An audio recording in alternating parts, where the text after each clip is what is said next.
Bienvenidos a Memoria en Rojo, Amarillo y Morado, un programa de la ARMH Argentina con la conducción de Nadia Mallorquín y Gladys Avellaneda.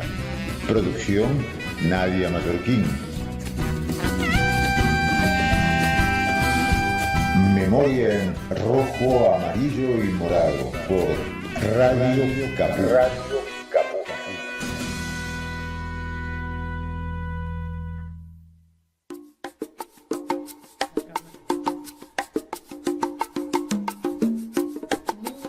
Tardes, bienvenidos, bienvenides, bienvenidas a una nueva emisión de Memoria en Rojo, Amarillo y Morado, un programa de la ARMH Argentina. Aquí estamos, Cecilia Samanes, buenas tardes, Nadia Mallorquín, buenas tardes, Dani Campione, buenas tardes, ¿qué tal? Y quien les habla, Gladys Avellaneda. Bueno, vamos a dejar dos datos. El primero, el teléfono para mensajes es el 11 6516 4446 y luego les vamos a solicitar, si gustan, al final del link de YouTube, desde donde nos están viendo ahora, hay unos pequeños cafecitos. Tenés café pequeño, café mediano y café doble. Como quieras colaborar, bienvenido sea. Este es un programa a la gorra. Ah, ahí está, exacto. Bien, buena definición. Muy buena. Muy buena definición, Dani. Bueno, arrancamos. En el 88 aniversario del golpe de Estado contra el gobierno de la República Española. Golpe de Estado que dio comienzo a un plan sistemático de exterminio de republicanas y republicanos, que defendieron con sus vidas la legalidad de un gobierno democrático, popular y laico. No olvidamos, seguimos exigiendo justicia para los crímenes del franquismo. Esto fue un genocidio, firmado por la ARMH Argentina. Hoy, casualmente, 18 de julio del 2024, se cumplen 88 años.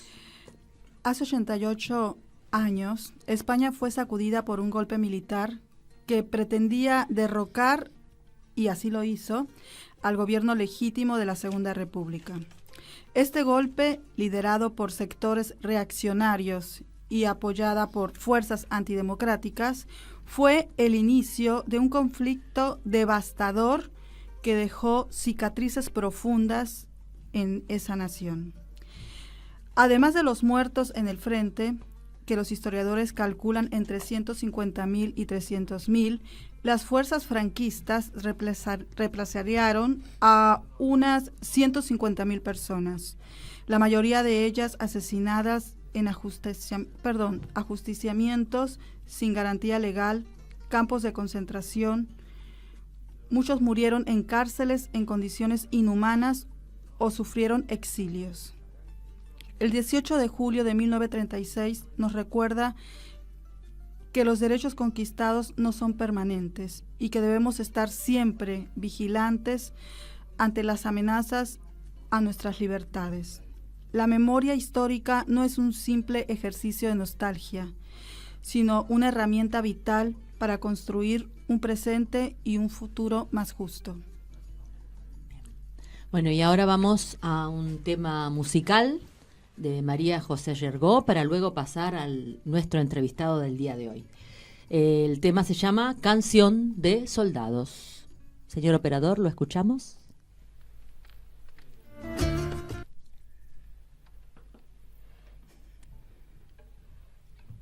Patria es un fusil y una bandera. Mi patria son mis hermanos que están labrando la tierra. Mi patria son mis hermanos que están labrando la tierra, mientras aquí nos enseñan cómo se mata en la guerra. Ay, que yo no tiro que no, ay, que yo no tiro que no, ay, que yo no tiro contra mis hermanos. Ay, que yo tiraba que sí, ay, que yo tiraba que sí, contra los que ahogan al pueblo en sus manos.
Bueno, ahora, después de escuchar este tema de María José Yergo, vamos a charlar con Miguel Guerrero, quien es activista memorialista, y también Miguel Guerrero es nieto de Miguel Guerrero González, quien fue integrante de la columna minera de Huelva, quien se sumó a la resistencia obrera en Sevilla contra los franquistas, y en ese lugar fue capturado y posteriormente asesinado.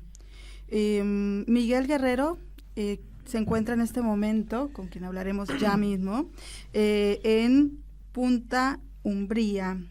Es una localidad costera en la provincia de Huelva. No sé si está en línea. Estamos hablando ya con Miguel Guerrero. Hola. Sí, sí. Hola, buenas noches, hola, Miguel. ¿qué hay? Buenas noches. Buenas noches, Miguel, ¿cómo estás? Hola. Bueno, Buenas noches, perfectamente, encantado de poderlo saludar. Bueno, muchas gracias por estar en el teléfono en este momento, que ya es de medianoche por allá. Bueno, Miguel, quisiéramos que antes que nada que nos compartas un poco sobre la historia de tu abuelo, Miguel Guerrero González. Uh-huh. Bueno, pues mi abuelo Miguel Guerrero González en el 1936 vivía en Nerva, en un pueblo de la cuenca minera de Río Tinto, y era capataz en la mina, y cuando se produce el golpe de Estado, pues ese mismo día 18 que Sevilla cae en manos de los golpistas, Sí. y Huelva permanece en manos republicanas, pues desde el gobierno de Madrid se le ordena al gobernador civil de Huelva organizar una columna para acudir en defensa de Sevilla y conectar con la resistencia obrera que había ya en varios barrios sevillanos para resistir a los golpistas. Sí. Esto se lo encarga esta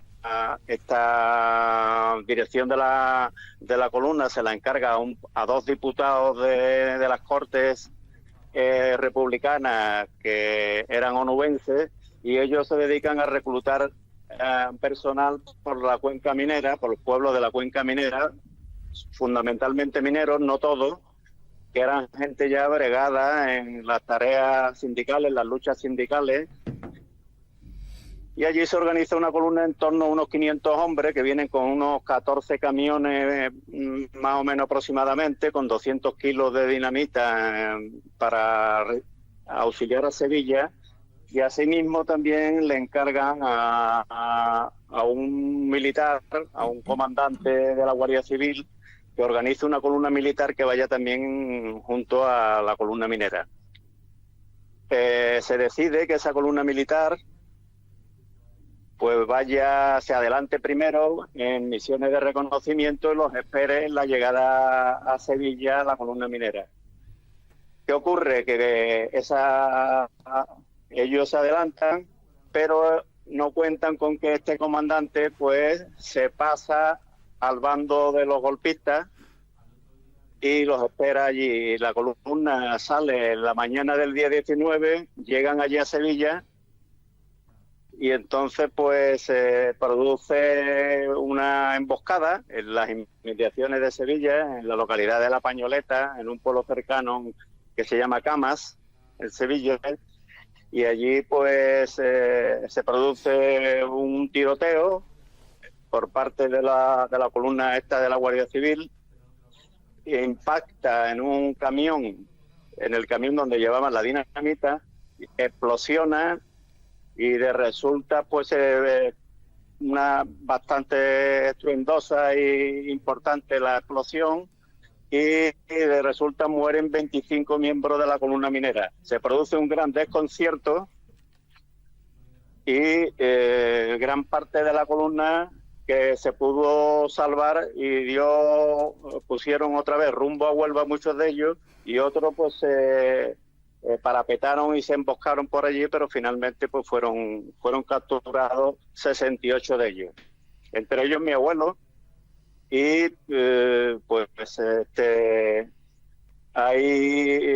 estos 68 fueron llevados a la prisión provincial de Sevilla, y posteriormente habilitaron un barco que se llamaba el Cabo Carboeiro, que era de la compañía Ibarra, de una poderosa compañía de gente que colaboró desde el principio con los golpistas, sus propietarios, y allí pues los internaron en este barco con unas temperaturas infernales en el agosto sevillano. Allí de allí lo sacaron para hacerle un remedio de juicio sumarísimo en la audiencia provincial sin las mínimas garantías legales. Y luego posteriormente pues claro, allí lo condenaron en ese juicio a un delito de rebelión, precisamente, bueno, pues la justicia al revés, porque los rebeldes eran los golpistas, ¿no? Es una paradoja que los acusaran de rebelión, y condenados a muerte porque, bueno, prácticamente no contaron ni con defensa ni con garantía legal ninguna. Y finalmente pues fueron condenados a muerte y los fusilaron, quiere decir, por no decir asesinados, que realmente es lo que hicieron. Los dividieron en grupos de seis,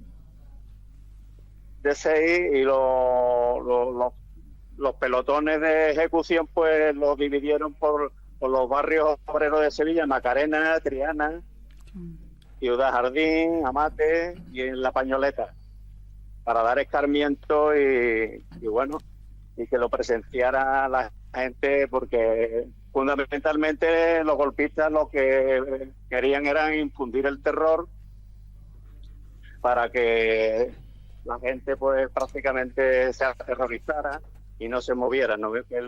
Ese fue el principio del golpe, y es lo que hicieron durante después los posteriores los 40 años que estuvieron en el poder, ¿no? Esa es la historia de él. Y bueno, ya después posteriormente, al cabo del tiempo, pues hemos peleado por su memoria. Después en Sevilla finalmente conseguimos que se exhumara la fosa de Pico Reja en el cementerio de San Fernando, que felizmente pudo hacerse en 2023, se culminó. Sí. Y presumiblemente pues están allí los miembros de la columna minera arrojados en la fosa común esta, ¿no? Sí, que aparecieron Esto, en principio, 36 fosas, ¿no? 36 fosas. En el cementerio de San Fernando de Sevilla hay 8 fosas. 8 fosas, perdón, 36 mineros aparecieron. Sí, efectivamente. Luego posteriormente parece ser que otro grupo posterior de cuerpos también parece que pertenecían a la columna minera, porque le hicieron unos análisis, el equipo técnico que intervino allí tenían la presunción de que eran de la columna minera, y le hicieron un análisis de metales pesados, porque eran mineros que toda su vida habían estado en contacto con la extracción de metales. Sí. Y pudo confirmarse que efectivamente, casi con toda seguridad, a expensas de la identificación genética, pues eran miembros de la columna. Así que estamos a la espera de conocer los resultados de los cotejos genéticos y a ver si pudiera ser que lo pudieran identificar. ¿Tienen alguna pregunta? Miguel, Dime. tengo entendido que en la provincia... Perdona, Sí. tengo un retorno fuerte de la voz, ¿sabes? Tengo un retorno en el teléfono que me hace que a veces me confunde porque me llega la reverberación de lo que estoy hablando con posterioridad. ¿Ahí seguís teniéndolo? Sí, un poquito, sí. Ahora mismo no. Bien. Bien. Miguel, te quería preguntar un aspecto de esto, que es que En Huelva hubo una gran masacre represiva. Esto que vos contás de tu abuelo fue en Sí, Sevilla, sí. de gente de Huelva. Recuerdo un estudio de Espinosa Maestre, un gran historiador del sur de Sí, España, de Paco que, Espinosa, sí. que hace un relato Sí, terrible. sí. Efectivamente, sí, el libro es La Guerra Civil en Huelva, lleva por un montón de ediciones, hizo un estudio magnífico, sí. Claro, en Huelva lo que ocurre es que Huelva está en manos republicanas y durante hasta terminan de conquistarla aproximadamente el 31 de agosto. Entonces, pues durante el periodo ese que está en manos de los republicanos todavía, pues le supuso un dolor de cabeza permanente a los golpistas. Y eso no se lo perdonaron después, ¿no? Porque, claro, concretamente a los mineros de la columna no los fusilan hasta el 31 de agosto y no es siempre por la sencilla razón de que los tenían como rehenes en espera de conquistar la provincia, porque, claro, en manos de los republicanos, pues había, por numerosos pueblos de la provincia, había muchos derechistas encarcelados. Y entonces Queipo esperó a tener la provincia de Huelva en su poder para fusilarlo, porque después, en el momento que conquista la provincia y en los pueblos, pues se desata una represión feroz. Yo tengo concretamente 2 familiares más que el día 26 de agosto, en cuanto entran en el pueblo de Nerva, que era donde vivía mi familia, pues ordenan pasar por la plaza del pueblo a todos los habitantes, y allí ya ellos tenían listas confeccionadas por los derechistas de las personas que había que eliminar, y van pasando y lo van apartando, y 2 de mis familiares ese mismo día se los llevan, y a día de hoy no sabemos absolutamente nada de su destino, ni dónde fueron desaparecidos, ni cómo los mataron, absolutamente nada de nada. El hermano menor de mi abuelo, que se llamaba Ubaldo Guerrero, tenía 21 años, y no hemos sabido absolutamente nada de él. Y el cuñado suyo, casado con la hermana mayor de ellos, Enrique Moya, que también era minero, tenía unos 40 años y tampoco supimos nada de él hasta el día de la fecha. Se están exhumando fosas por la provincia de Huelva. Sabéis que aquí, pues, desgraciadamente, hay esto va con muchísima lentitud. Ahora se están acometiendo algunas fosas, poquito a poco, a medida que van dando presupuestos. Y yo estoy personado he dado muestras de ADN porque la estrategia que seguían los franquistas era que los sacaban del pueblo y a lo mejor se los llevaban a fusilarlo en un pueblo a 10 o 15 kilómetros como manera de distraer y ocultar los asesinatos. Entonces tenemos la esperanza también de poder encontrarlo hoy todavía, ¿no? Bueno, acá mi compañera Cecilia tiene también una pregunta para hacerte, Miguel. Sí, Sí. Vale. Hola Miguel, interesantísima la Hola, buenas historia noches. de tu abuelo, de lucha y de vida tuya también, ¿no? Sí, algunas ejes que me quedan de todo lo que decías. Por un lado, esto de nombrar a quienes resistían al golpe de Estado como los rebeldes, ¿no? Eso un poco, quizás la lucha esta por la memoria que están llevando adelante en España en los últimos años, de vuelta esta mirada que se tiene sobre los republicanos y las víctimas del franquismo, ¿no? Hayan militado en las filas republicanas o no, para reivindicar estas luchas y esta resistencia que han llevado adelante, tanto enfrentando directamente a los golpistas como resistiendo durante 40 y pico de años el franquismo, ¿no es cierto? Entonces poder reivindicar su lucha también, porque esto que vos contabas de que tu abuelo sale el mismo 18 con otros mineros, a encontrarse con los trabajadores sevillanos, con obreros sevillanos para resistir al golpe, bueno, hay que tener un coraje para hacer eso enorme, ¿no? Y no, esto, ojalá puedan reivindicar a través de la memoria que están llevando adelante, las exhumaciones que colaboran con la verdad de lo que pasó, ¿no es cierto? Aunque se sabe, pero bueno, es la forma legal o legítima de dar cuenta de lo que hizo el franquismo y sus aliados, digamos, Claro. porque no fue solo Franco. Claro, claro. Y, eso es lo que estamos persiguiendo, ¿no? Claro. De sacarlos a la luz, porque es la manera de demostrar, la única manera que tenemos hasta ahora mismo de demostrar lo que es la verdad de lo que pasó, ¿no? Claro. Porque desgraciadamente la verdad judicial no podemos demostrarla, porque los jueces hasta ahora es uno de los grandes fallos, pues no se están personando en las exhumaciones, ¿no? Claro. Y quizás, pregunto, la posibilidad de armar una gran base de datos nacional, una base de datos genética nacional a partir de esto que decías, que llevaban a las personas a fusilar a otros pueblos para que no se pudiera relacionar, ¿no es cierto?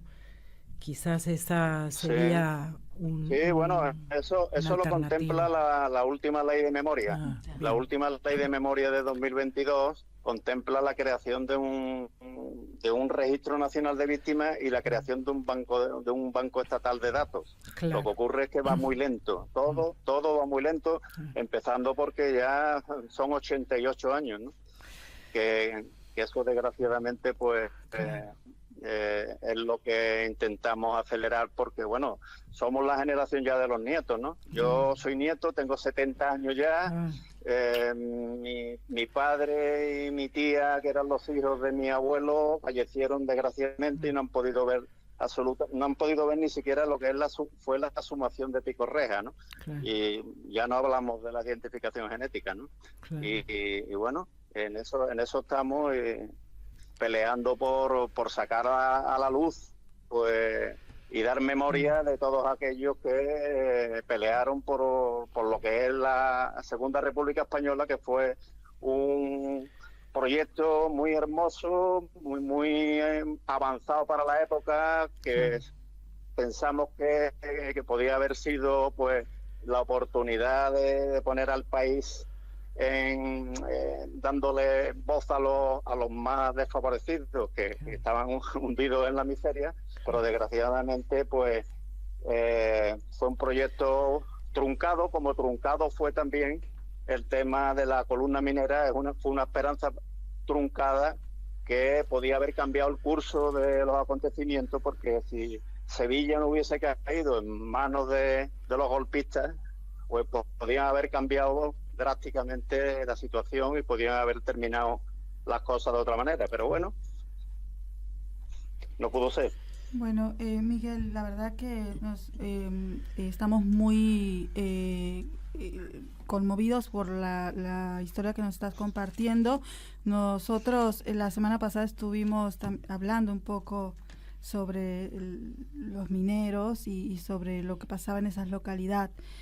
Algo que, digo, para cerrar ya la entrevista, porque el tiempo del programa nuestro es 1 hora, así que siempre estamos con el tiempo muy limitado, pero sí nos parece muy importante también compartir, bueno, que vos nos compartas un poco sobre qué tipo de estrategias están trabajando, para concientizar a la población y poder activar la memoria histórica con las nuevas generaciones. Vos que trabajas la memoria histórica, bueno, pues me parece importante. En Sevilla nosotros el activismo nuestro lo desarrollamos fundamentalmente en un espacio que es la Asamblea Memorialista de la Plaza de la Gavidia, que nos juntamos ahí pues cada último sábado de cada mes desde hace 15 años para articular y debatir sobre todo lo que podemos hacer por el avance de la memoria y su difusión. pues vamos a institutos, a colegios donde nos llaman para dar charlas sobre el particular y contar la verdad, porque desgraciadamente en los libros de texto no se cuenta. Pues hacemos actos memorialistas de homenaje en fechas señaladas, como el 14 de abril, el Día de los Difuntos. Hoy, 18 de julio, en Sevilla me consta que se ha hecho un homenaje también en el monolito que hay en las murallas de la Macarena, que fue un sitio de fusilamiento. Hoy se ha hecho un homenaje a las víctimas por parte de la plataforma Sevilla por la República. Y bueno, y estamos siempre reivindicando delante de las autoridades para pues que se visibilice y que se den alternativas en el Congreso de los Diputados para poder avanzar las leyes de memoria. Desgraciadamente en Andalucía contamos con un gobierno de derechas. Hay una ley de memoria bastante buena, pero la ley pues no la cumplen. Claro. Y la tienen paralizada prácticamente. Y ahí estamos. Hemos hecho también algunas veces, en el año 2023 hicimos una gran manifestación andaluza para intentar que eso, protestar y visibilizar nuestra protesta por eso. En fin, nos desarrollamos en ese ámbito, pues intentando hacer todo tipo de actos y de hechos para el avance de la memoria, ¿no? Sí. Bueno, vamos a seguir en contacto con vos, Miguel, y con la lucha que están haciendo constantemente. Muchas gracias. Muchas gracias, Miguel. Nada, muy buenas noches. Simplemente os quería decir también que finalmente que bueno, hay un acto que se hace todos los años, desde hace ya 10 o 12 años, en la localidad de Camas, donde sucedieron los hechos de la emboscada esta que os refería, a la columna minera. Y hay un homenaje ahí a la columna y todos los años se hace el 19, es decir, que mañana a las 7:30 de la tarde en Camas, pues dar cuenta de que se hace ese acto para que lo sepáis, vamos. Gracias. Y muchas gracias. Gracias por vuestras atenciones y un abrazo fuerte al memorialismo argentino, que también pienso que también nos llegan noticias de que pretenden desmantelar las políticas de memoria por parte de el gobernante este loco que tenéis ahí ahora. Exacto. Y os mandamos toda la solidaridad del movimiento memorialista español, vamos, y sevillano concretamente. Muchas gracias. Un abrazo enorme. De nada, un abrazo. Hasta pronto. Igualmente. Bueno, hermosa entrevista. Vamos con un tema musical, señor operador, de Rosalén, Justo. Calla, no remuevas la herida, llora siempre en silencio.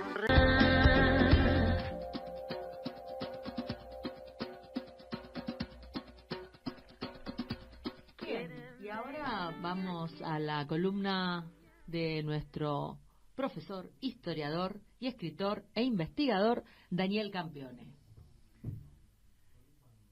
¿Por qué recordar el 18 de julio? Es la pregunta, de 1936, exactamente. Se dice que ese día se produjo el estallido de la Guerra Civil Española. Y no hay tal cosa. No fue un estallido porque eso suena a que rompieron hostilidades dos bandos. Estalló la Primera Guerra Mundial, ahí es más válido, quizás. Pero fue el momento de un golpe llevado a cabo por militares en la fase armada, con el respaldo indisimulado y amplio del gran empresariado, los terratenientes y la Iglesia, a lo que se sumó la activa complicidad de las potencias fascistas, Italia y Alemania, desde el primer momento, y según algunas investigaciones, está en discusión desde antes del golpe, que ya estaban aprestados, sobre todo los italianos, a auxiliar a la insurrección, la sedición en marcha. La cuestión es que dio inicio allí un conflicto bélico, ¿Por qué? Porque el golpe fue un parcial fracaso, o en parte un fracaso, a causa de el pueblo en armas, miles de españolas y españoles que opusieron resistencia activa a esa avanzada. En muchos lugares no pudieron detener la sublevación, como se contaba recién en la entrevista, en otros lugares sí, y pararon el avance de las fuerzas de la reacción nada menos que en las 3 principales ciudades de España: Barcelona, Madrid y Valencia. En Valencia lograron que ni siquiera se diera el golpe, no se atrevieron, les rodearon los cuarteles y no hubo... Que ni salgan. No hubo hostilidades, que ni se asomen. Ni salieron de los cuarteles. En Barcelona y en Madrid sí salieron, y sobre todo en Barcelona hubo un combate encarnizado de 2 días de duración, que en particular los anarquistas recuerdan esos días, el 19 y el 20 de julio, como los del inicio de la Revolución Española. Los anarquistas solían no hablar tanto de guerra, sino sobre todo de revolución. Y esa resistencia tuvo matices, porque en las esferas de la República no escaseaban quienes le tenían más miedo a la revolución que al fascismo. Entonces, por ejemplo, hubo gobernadores civiles u otras autoridades que se negaron a entregar armas a aquellos que las reclamaban para defender a la República. Es decir que hay que tener en cuenta variadas dimensiones de esto. Se puede caracterizar este golpe como una contrarrevolución. Alguno le agregaría contrarrevolución preventiva, porque la revolución en sí misma no se había producido. Había habido avances y luchas muy importantes a lo largo de los 5 años de la República. Pero ante el golpe sí se dio una revolución, porque no es que le pusieron de sobrenombre Revolución Española a este enfrentamiento, sino que se produjeron colectivizaciones, expropiaciones de la industria, el comercio, el transporte, los más variados servicios públicos, eso en las ciudades, y en los pueblos, aldeas y en el campo abierto se constituyeron multitud de comunas campesinas, de explotaciones colectivas, donde la propiedad privada de la tierra quedaba abolida y la producción se guiaba por objetivos de sustento común. Hemos dicho aquí alguna vez que en algunas comunas se llegaba a suprimir el dinero.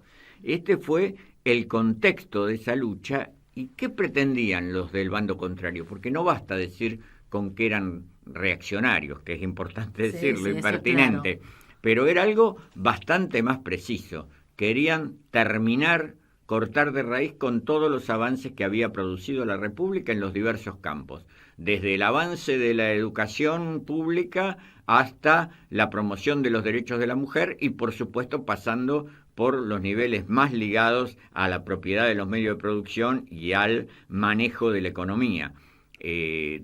Derechistas católicos, monárquicos, tradicionalistas, fascistas abiertamente de falange, ninguno de ellos le perdonaba a la República, pero sobre todo no le perdonaba a los obreros y campesinos haberse empoderado, diríamos hoy, y avanzado sobre la propiedad privada y los privilegios de clase. La Iglesia, por supuesto, no perdonaba nada de toda la vasta política laicista de la República. Era como una cosa de recuperar la tradición.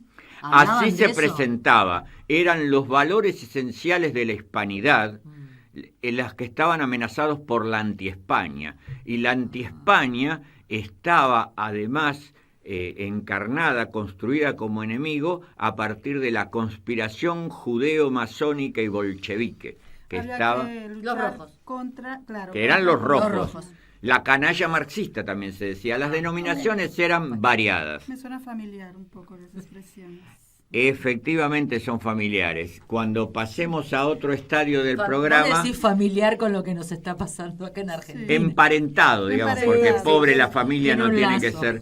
No tiene que ser pero hablando de la familia, también y en gran medida se imputaba a los rojos haber alterado, cuando no destruido, los valores familiares, porque claro, el avance de una mayor autonomía para las mujeres, la ley del divorcio, la equiparación entre hijos, entre comillas, legítimos e ilegítimos, hoy diríamos matrimoniales o extramatrimoniales, eran vividos como atentados contra la institución familiar y contra el rol de la mujer como madre, esposa e hija, siempre obediente, siempre abnegada, siempre como productora del proletariado. Claro, y como dirían los críticos, mucama de todos los hombres que la rodeaban, de todos los varones que la rodeaban. Claro, es una cosa de como tradición, familia, propiedad, ¿no? Volver a eso. Esos tres términos eran utilizados también. No existía el movimiento de defensa de tradición, familia y propiedad que se constituyó después en muchos países de Occidente, incluida Argentina, pero esos valores eran divisas básicas. Tradición, familia y propiedad, y tradición implicaba por sobre todo religión. Y religión era culto practicante continuo y rol de la Iglesia como orientadora de la vida y el pensamiento y el acontecer cotidiano de todas y todos los españoles, que eso fue también una implantación, una reimplantación que a medida que los nacionales, como se autodenominaban, avanzaban sobre las tropas republicanas, iban instaurando en cada lugar que pisaban. Siempre era la misa, siempre era la procesión, acompañando, agradeciendo que ese territorio había sido liberado, redimido de las fuerzas de la antiespaña. Y lo que venía era el nuevo Estado, la nueva España, y a ese ejército que avanzaba, ¿saben cómo lo llamaban? Ejército de ocupación. Y exactamente era eso, delataba sus propósitos, era la ocupación del propio territorio y del propio pueblo al servicio de un poder que actuaba en la guerra como ya habían actuado contra los colonizados del norte de África, contra los marroquíes. La tortura, el asesinato a mansalva, la deshumanización en todos los planos venía de África, venía de esa última aventura colonial hispana. Del Sáhara Occidental. También, claro, del Sáhara Occidental, que se llamaba Río de Oro e Ifni. No tenía ese nombre de Sáhara Occidental, pero también eran colonias, y de allí salieron algunos regimientos nativos que reprimieron, mercenarios. Estaban los tiradores de Ifni, de destacada, minoritarios en número, pero de destacada actuación en los combates del lado del franquismo, porque ese fue otro de los factores, la utilización de las tropas coloniales, que eran las más profesionalizadas y las que tenían experiencia de combate, en la reconquista, dirían de ellos, de España. Los regulares moros, que eran marroquíes reclutados a cambio de un salario y de la promesa de botín para luchar por esa religión que no practicaban y por esa España que no habían conocido hasta el momento. Claro, por eso a mí y a muchos no cierra el tema del combate, porque la situación desigual que había entre unos y otros no... ¿Cómo la podés llamar combate? Bueno, Espinosa Maestre decía, en realidad combatían, y los republicanos lo vencían a veces. Espinosa Maestre decía que en los primeros meses del conflicto, en el sur de España sobre todo, no hubo una verdadera guerra civil porque había un desequilibrio demasiado amplio. Ahora, no hay que olvidar que esto evoluciona. La República crea primero milicias muy importantes de base sindical, de base estudiantil, territorial, etcétera, y después esto se transforma en un ejército, y bueno, a la altura del Ebro, de la batalla del Ebro, a mediados de 1938 en adelante, eran dos ejércitos con tanques, aviones, artillería pesada de los dos lados. Artillería antiaérea, es decir, que estaba todo librado a un nivel de combate característico de la guerra moderna. Ahora, el desequilibrio nunca dejó de existir. Aparte hubo regiones de España en las cuales esto no se dio. No, claro, hubo lugares. Galicia es el ejemplo clásico, donde en toda la región de Galicia, en las 4 provincias, imperó el poder de los golpistas desde el primer día. Allí no hubo combates, tampoco hubo guerra en Navarra, tampoco en La Rioja, en algunos otros puntos, parte de Extremadura, la provincia de Badajoz. Es decir, no hubo guerra en todo el territorio de España. Por eso esto se reivindica mucho ahora en relación con la represión, de marcar aquellos lugares donde no hubo un muerto en combate, o hubo muy poquísimos, y sin embargo la represión se desató con toda la furia, con a veces similar furia que en regiones donde había habido lucha. ¿Por qué? Porque la pretensión era justamente esa, redimir a España del marxismo, terminar con las infinitas ramificaciones de la judeo-masonería y de la internacional comunista y del anarquismo destructor. Por lo tanto, había que exterminar en todos los lugares. En un artículo que publiqué hoy yo menciono que en una entrevista Franco dice: si tengo que matar a la mitad de los españoles, lo haré. Y el periodista extranjero le dice: ¿a la mitad de los españoles? Sí, lo que he dicho, contesta Franco. Por fortuna, si se puede decir así, no llegó a matar a la mitad, pero hizo un gran exterminio, acompañado por la salida forzosa del país y la imposibilidad de regresar, por la prisión de cientos de miles en condiciones de desastrosa higiene, de no atención médica, de hacinamiento, etcétera. Y sí, muertos en prisión y después muertos fusilados. Claro, y además la libertad condicionada o la prisión a cielo abierto que vivieron millones de españoles limitados en sus desplazamientos, sin nada parecido a la libertad de expresión, estigmatizados por sus propias comunidades, inconscientes de lo que estaban sufriendo, pero sufriéndolo igual, partidarios de la dictadura o indiferentes en el orden político, pero que se vieron sometidos a ese disciplinamiento brutal de cualquier manera.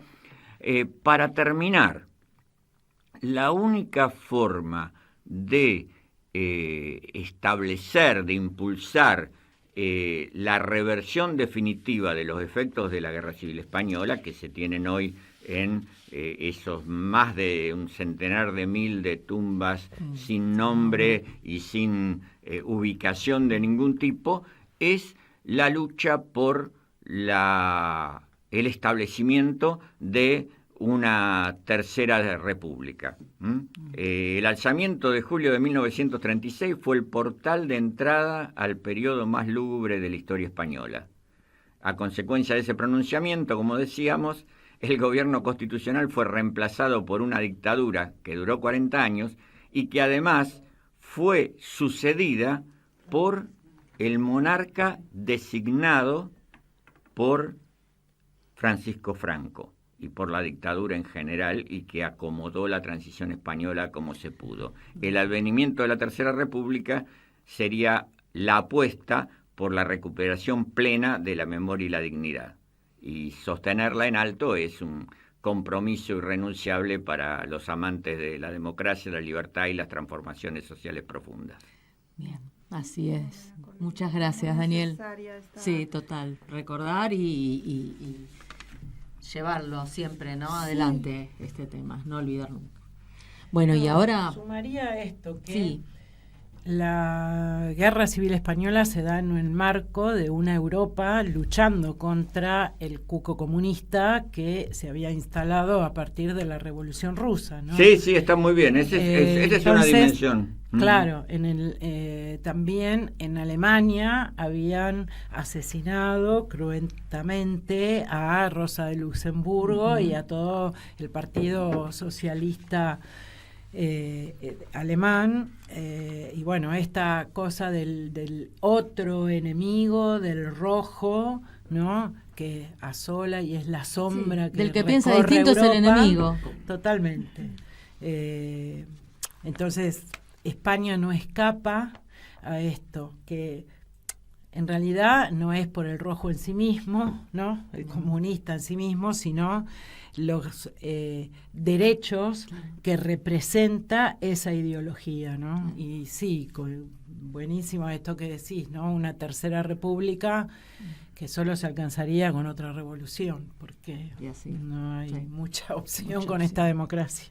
Bueno, Ceci, ahora me toca presentarte a vos y tu columna, que se llama ¿Qué fueron las misiones pedagógicas? La educación es una cuestión política. La columna de Cecilia amanece en memoria en rojo, amarillo y morado.